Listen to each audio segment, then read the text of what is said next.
Hey guys, so we just checked in and now we are here by the lake. Ayan yung itsura niya paggabi. Yung bridge, yung kulay pula, it's lighted red.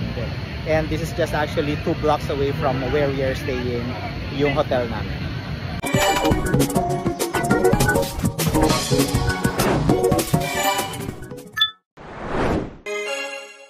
Hey guys, we're finally back in Hanoi, and that is after 5 hours of travel from Sapa. So we left around 2 p.m. after check-in because we want to look for dinner.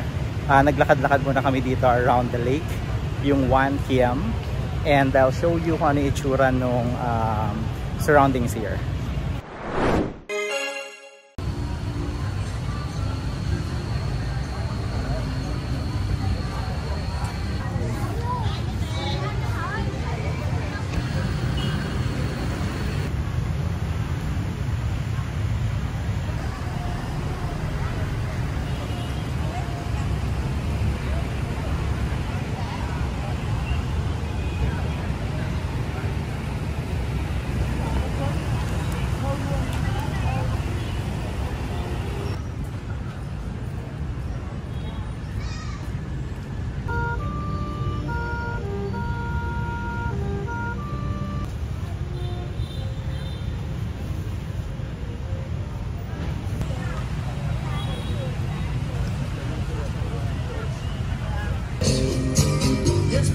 Since 1966.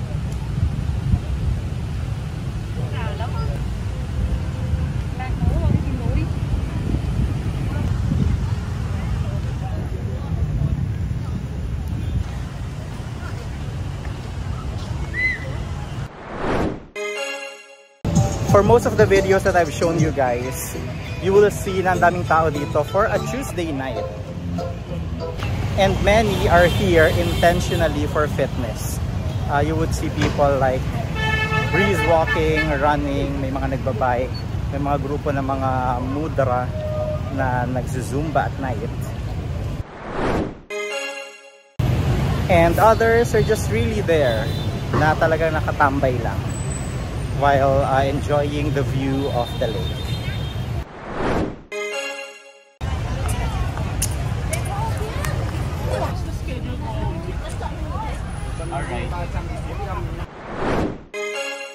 So we're back guys from where we started. Ayan na ulit yung red na bridge.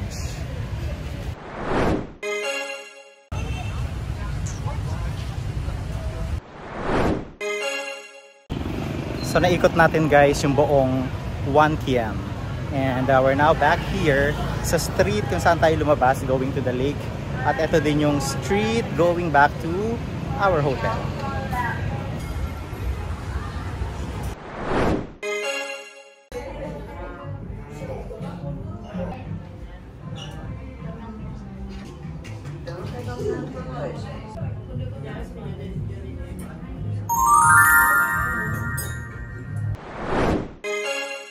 Rocky.